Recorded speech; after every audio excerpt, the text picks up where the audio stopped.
it can happen for any death, though. We have there's no hierarchy in grief either.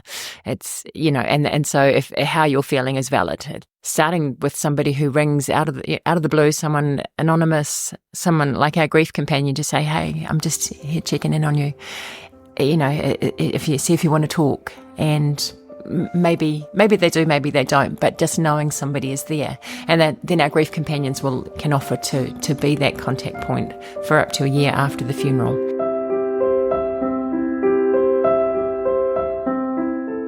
This is At a Loss, conversations hosted by me, Timothy Giles, with people I meet in my work as a funeral celebrant.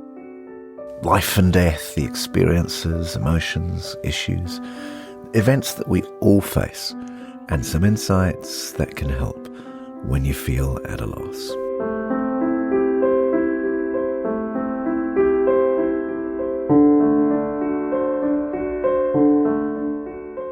I'm Katrina, and I'm the General Manager of the Grief Centre. We're a charitable trust established in 2009, supporting all people living through loss. That's our vision. And so that applies a lot. Obviously, people think of bereavement and think of death, but loss can become in many forms. It can be loss of job, loss of relationship, loss of faculty through illness. We deal with people who have dementia, whose partners have dementia, even migrant loss, people moving to new countries. There's a lot of loss out there. So whilst we are primarily focused on bereavement and death loss, we do support people through all forms of loss. How long have you been in this role? I have been in this role for coming up a year. Yep. Forgive me. But looking at the Grief Centre and that work, that it sounds worthy, it sounds hard. What is it about it that made you go, yes, I want to lead this organisation. That's what I want to be involved in every day? It probably wasn't so much the grief aspect. I mean, the first thing that stood out for me was that charitable purpose. I mean, it's a privilege to be in this space when supporting people through, I guess, what are the darkest times in their lives. And whilst we as a team in the office here don't do that directly, we're supporting a team who do that support. So for me, it was doing something with purpose. I've been in governance and on the boards of a number of different not-for-profits, and I think it's just being able to give back, to apply your skills to something. We're pretty hands-on here. Yeah, we are. So but that's now that you've got into the world of grief. Yeah. Have you got a definition you like for what grief is? There was something that you sent me after where you'd said death is an event in the calendar. Oh, yes, and grief is the calendar. Yeah, so that's a really great quote that an Australian woman, I was on a webinar and she gave. I think my favourite definition of grief, or the one that really resonates, is grief is the price we pay for love. And I don't know where that originated from, but the Queen used it, and she sent a message to a memorial service after the 9/11 attacks, and that's what she said in that.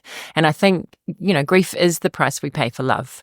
You only grieve something that you've really cared about and loved, and when you lose it, that's when grief comes.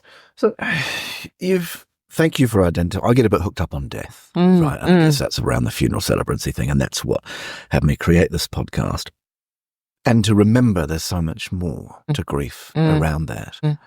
You have just been around the country, you've met with a bunch of people and funeral celebrants, funeral directors amongst them, of people who are dealing with grief and loss constantly, all the time. Yes.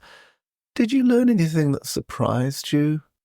Well, I think even coming into this role, I say to people I'm working for the Grief Centre, and that I've spent quite a bit of time touring funeral homes and meeting funeral directors, and everyone outside the industry is like, oh, funeral homes, funeral directors, and people have this perception. But I think the biggest thing is, I have just huge respect for the work they do and the compassion and what they bring to their jobs every day. I mean, they're sitting with people in dark times, and to be able to do that day after day and continue and offer support. So I guess it's been an enlightenment to see what an awesome group of people that people who work in the funeral and the death industry are. Yeah. When you look at the types of grief, so you mentioned anticipatory grief. Now, complex, I understand, right? That's when I learned traumatic grief. I understand in that's related to a traumatic event and that could be worsening. within that, you've talked about cumulative grief, right? Which is where I've already had a loss and then something else comes on. So my marriage has fallen apart and now I lose my job, right? For example, but anticipatory grief, is that just like I'm really anxious and bad things might happen? Well, I guess in a sense, I mean, it's often ties to people who are dying. So someone with a long-term illness, obviously you're seeing that person, you know they're going to die. So it's a grief of the fact that they are going to die through that process. It's one that's really often tied with dementia and those sorts of things where it's a very long, prolonged process. And it's not even that the person is dying, it's the fact that you're losing that person. So it's grieving that process. So it's kind of considered anticipatory because it's before the actual event. And for the person themselves, I yes, absolutely. And, I'm aware that I'm losing yes, competency, yes, function that has always been a part of me, and I'm losing a part of my identity and self, right? Yeah, and that would come with any form of illness where over time you will lose faculty or lose ability. Absolutely. Anything else that, you've learnt coming in and spending time focusing on this as someone comparatively recent to grief work that has really caught your interest? Sorry, can you just say is there anything that that's again? really caught your interest around grief? And like what was before you were the person at the dinner party or at the going, oh yes, I work around grief. You're going to get two responses. People are like, oh, that's fascinating, or I'm just going to head over here and be away from you. Yeah, I think probably the things I've learnt a lot in this year is that there is a lot of new thinking around grief, and that in some senses reflects how we're going as an organisation. That previously, grief was grief. You're immersed in your grief, and if someone close to you dies, you're going to have to write off 5 years of your life. You might lose your marriage. You might lose, that it's potentially all-consuming. And there's some new thinking around resilient grieving. And there's a wonderful woman, Dr. Lucy Hone, who does a lot of work in this space, where hope and belief is the key thing, that we as humans are hardwired to cope. We can be resilient. We have the ability and the agency to move forward with our grief. I guess people think you need to move on, and you never actually will move on, but you can move forward and to a life that means you still hold that grief, but it doesn't have to all consume you. Lucy lost a daughter young, didn't she? Is that? Yes, she did. Her daughter was 12 when she was killed in a car crash, I think back in 2014. So she's not just academically researching. No, and that's the thing. She's She comes from a resilience research background, and when this happened, that was her thing. She said, everyone just said, your life's over. It's, you have to write off all of this sort of thing. And she said, no, I didn't want that, because I still had a husband. I had 2 teenage boys who were still my family, and we needed to I needed a life. I wanted to know there was life after this, and that's where she picked up the resilient grieving work, and that's where she bases a lot of her work now. And I love that. I think, and as I say, when I met with her, I've met her a few times now, and I said, well, if we're looking at our resources, if we're looking at what we do, what's a key thing we should be doing? And she said, hope and belief. Just people give people the hope that they can move forward. So when I'm stuck in a time of grief, yep, the thing that as a support person usefully you can offer me, hope and belief, how? I think it's about allowing yourself, your grief is valid. There's nothing wrong with feeling terrible. It's okay. It's 100% valid that you are potentially consumed by it. But it's about thinking, as you move forward, how do I move forward? How do I put that grief somewhere? How do I hold that grief, and that it's not in my way, and that I can move forward? And it'll be baby steps, and it's being kind to yourself, but not, I think also there's no process with it. Grief isn't a process. It's a journey, and everyone's journey is different. Well, the 5 was become 7 stages, the Kubler-Ross thing, which was that there still seems to be that belief that there are these stages to go through: shock and denial, ultimately acceptance.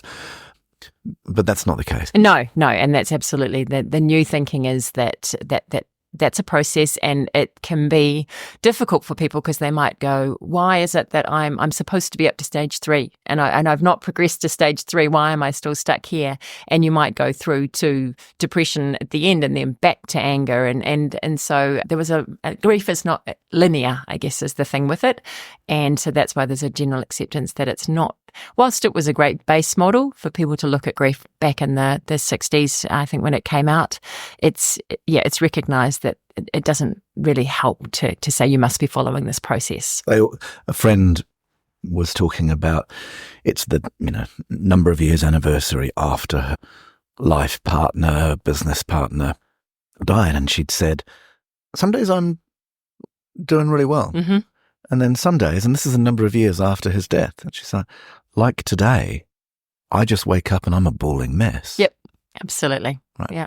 So the stages are all there, but they come in whatever order they come. Mm-hmm. And okay. They do. I mean, even Lucy Hone talked about after her, I think it was probably at least a year or two after her daughter died, it was around that it had been the quakes and their local supermarket had closed and through the quakes, and then Lucy's daughter had died, and then the new supermarket opened, and it was probably a year or two after her daughter Abby's death, and she was so excited about this new supermarket, and she rocked up to the new supermarket on the opening day, and she turned up and she immediately burst into tears because all of a sudden it took her back to all of those trips that she'd taken Abby to the supermarket, or the little girl in the trolley, and she said she just sobbed her way around the whole supermarket. And again, it's just those triggers that can come. It's the grief that comes in waves. It absolutely will be there, and it just over time those waves get smaller, but absolutely they're still there. Or perhaps they're still big, but we've learned to perhaps boogie board through them. Yes, somewhere. actually, it's a good point. Duck underneath. 100%. Yep. And that's actually interestingly the Tonkin model of grief, where it used to be thought that grief would be this sort of circle and your life would be around it, and then over time the grief would get smaller within your life. But actually that model is about growing with grief, or growing through grief. And so the grief stays the same, but you just get bigger around it, which means that in your life it is less significant, it's less impactful, but it's still there. I like the language that you used earlier on when you said that I still have this grief, but how do I not have it get in my way? And that seems to be around that model of it's still the same. Yes. It's still sizable and significant. Yep. And I learn to have it not get in my way. Yes. I like that language. Yep, absolutely. You're on a bit of a grief literacy mission. Mm-hmm. We are. Well, what's grief literacy?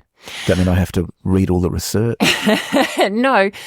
Grief literacy is where we have a society that is comfortable talking about death and grief, that knows how to support people through grief.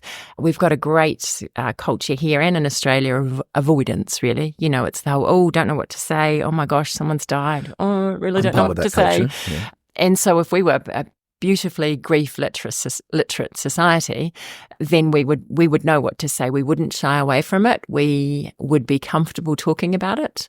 We forget sometimes as a team here how we do get very comfortable talking about death and grief, and same within the funeral industry. And then you step outside what we do and you realise that a lot of people are uncomfortable about it. So grief literacy is encouraging people, giving them the tools and the knowledge to be better at grief. Yeah.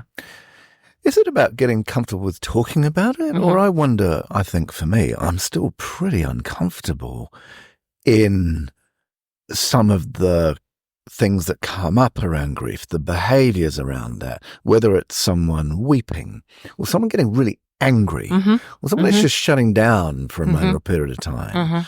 And I don't know I'm ever going to get comfortable with that. So I'm wondering if, for me, am I able to say I'm getting more literate about grief if I'm just able to go, I expect this to be uncomfortable? Yeah, absolutely. That's a thing. One of the key things I like is there's a really neat Brene Brown short video, about 3.5 minutes, talking about empathy versus sympathy. And in her view, empathy creates and fuels connection, and sympathy drives disconnection. And her biggest thing, it's a very visual thing, is that if you're being sympathetic to somebody, you'll go, oh, sorry to hear that's, oh, that sounds terrible. But if you're being empathetic, then you'll get down to the level and you'll go, look, I actually don't even know what to say right now, but I'm really glad you shared with me, and I'm here if you need me. And you look into yourself to see if to find something that connects with that person in that space. And it might not be that you've had someone die, in the way that this person has, but you find that little bit of connection and you're just there, you're present and you're walking alongside somebody.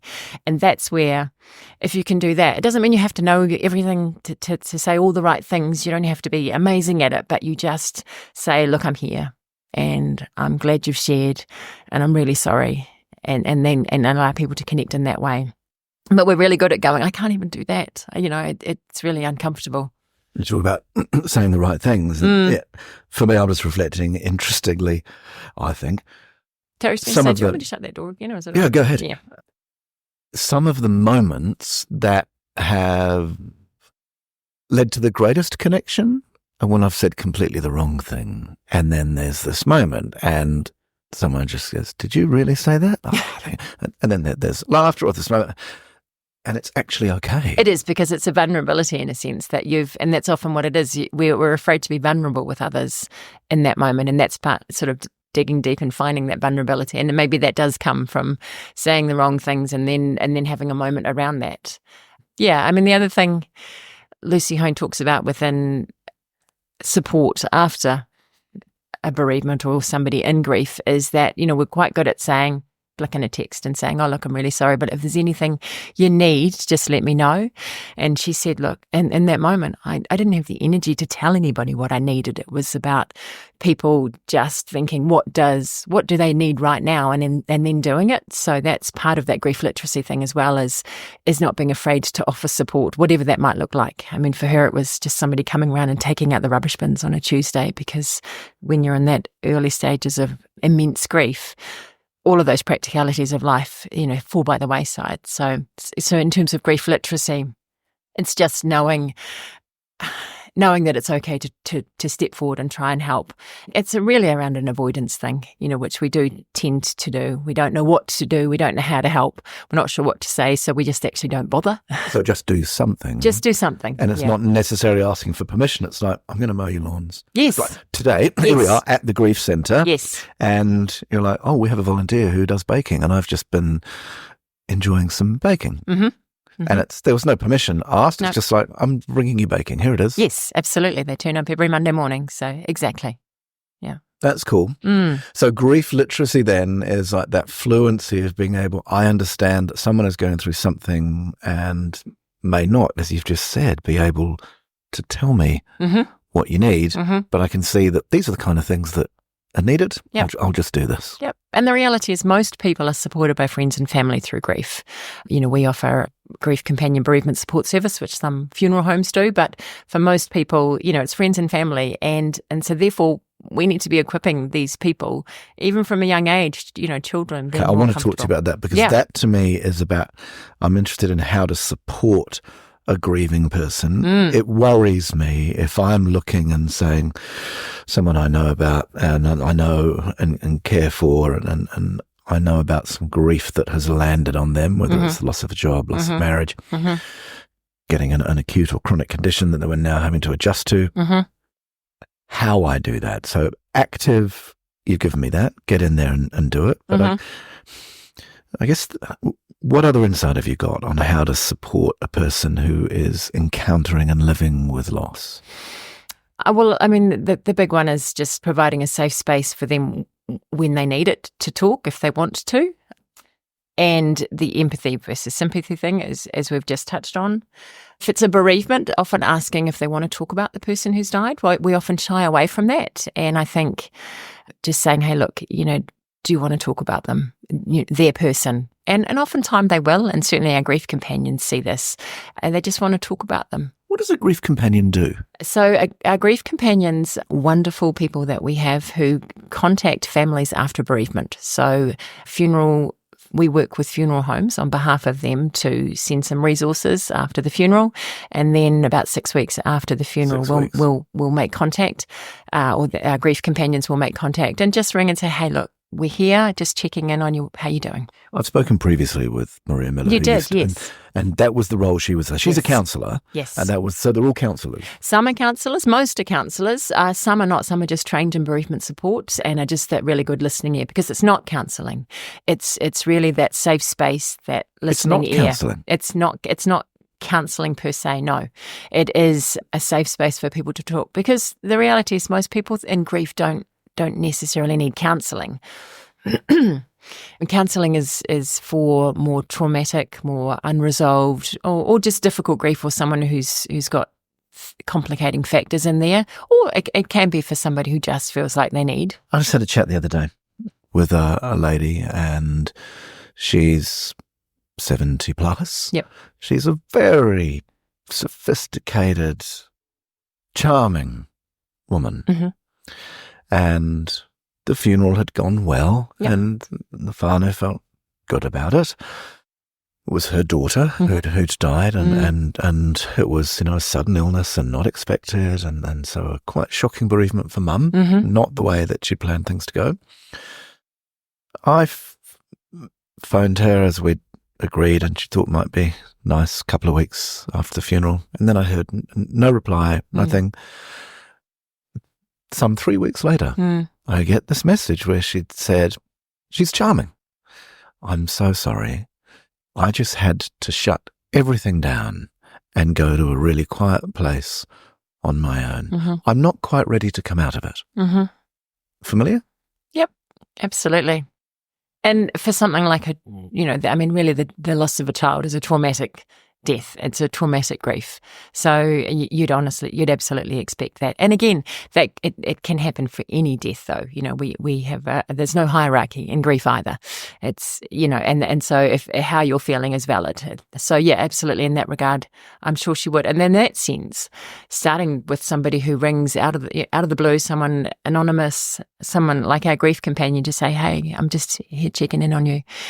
If you want to talk," and maybe they do, maybe they don't, but just knowing somebody is there. And then our grief companions can offer to be that contact point for up to a year after the funeral. Wow. And if somebody is really in complex grief, is really struggling, then absolutely that's when they can go on to counselling. So it's great that our grief companions often do have counselling skills, but their role is to listen, to be there, to offer empathy, I guess.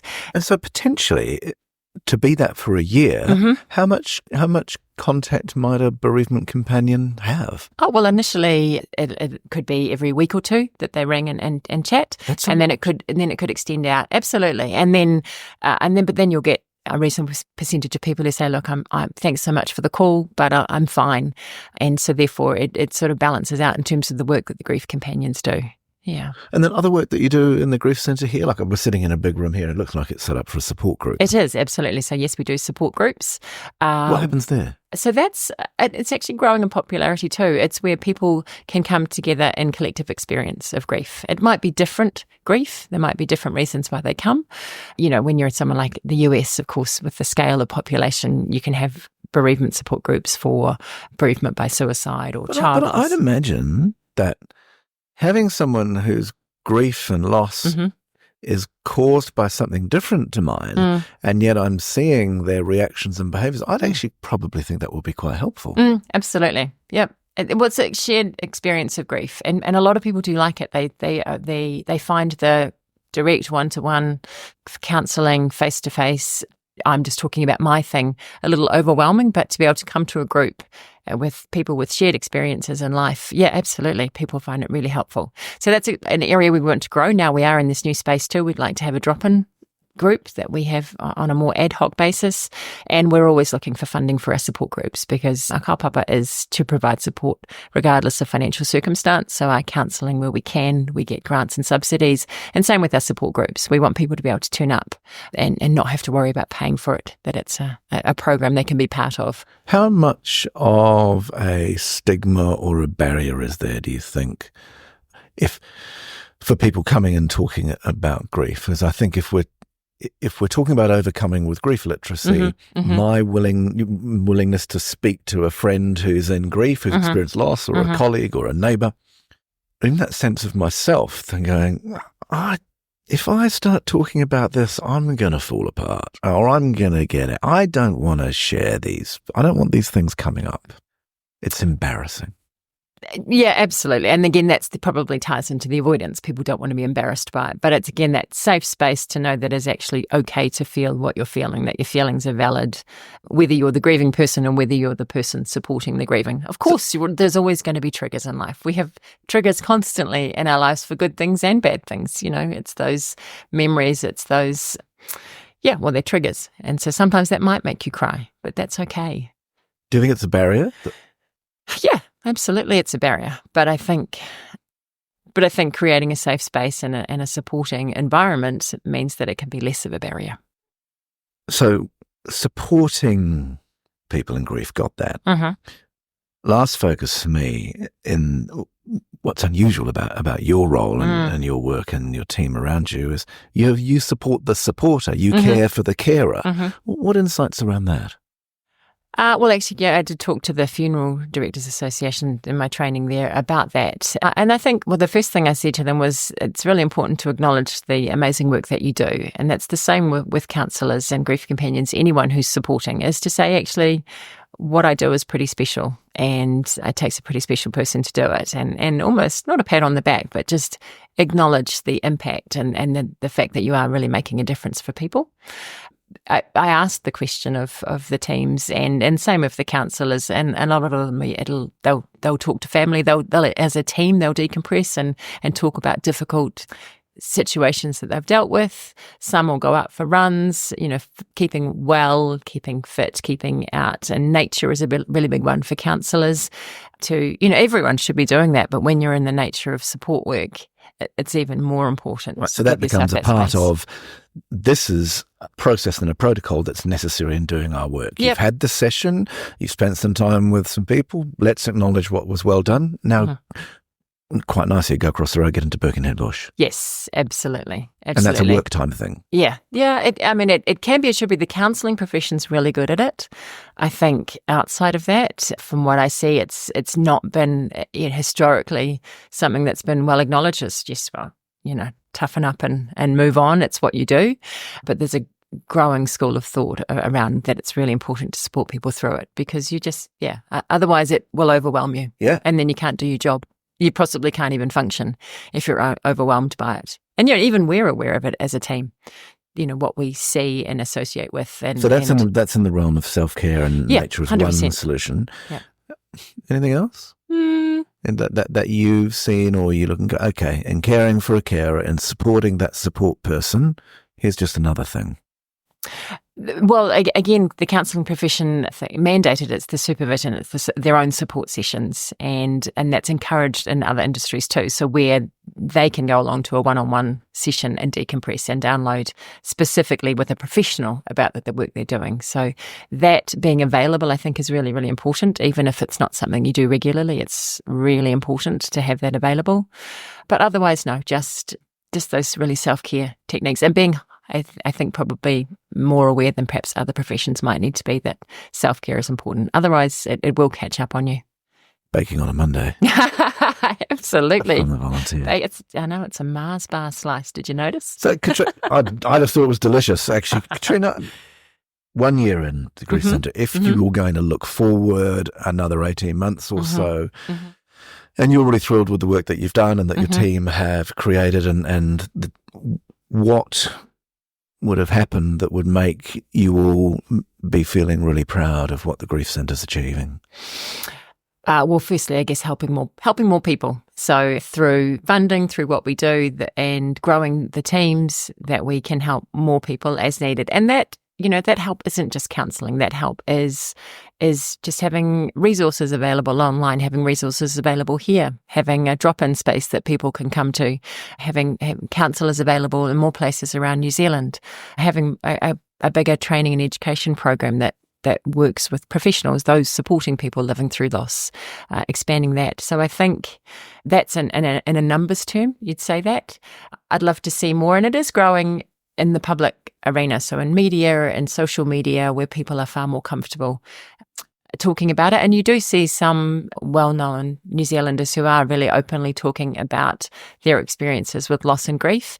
And so, the more we can see that, the more that validates that it's okay and how you're feeling is okay. So if we can see more of that out there, obviously more funding and donations, those sorts of things to our organisation and our cause. I mean, we're part of a whole collective of mental wellbeing organisations, and it's a real priority for the country at the moment, as it is in a lot of countries around the world. So all of those metrics, I think, are important.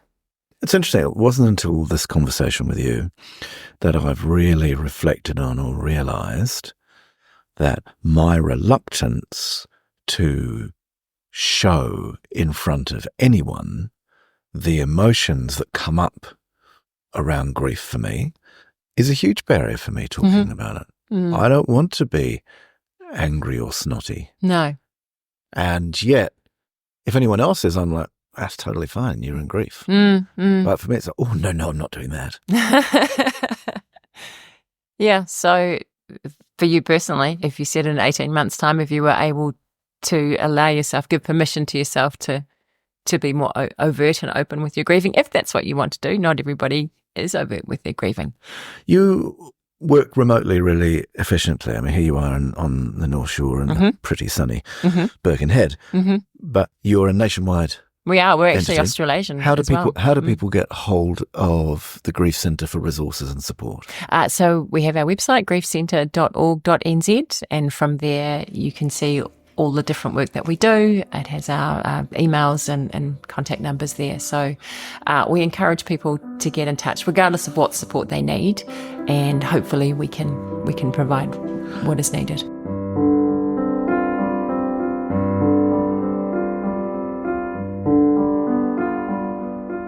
That's At a Loss. Conversations with me, funeral celebrant Timothy Giles. If you've got feedback to share, or, well, we all have experiences around grief, around loss, around life and death. If you want to be part of the conversation, email me, listengiles@gmail.com. That's Giles with a G, listengiles@gmail.com.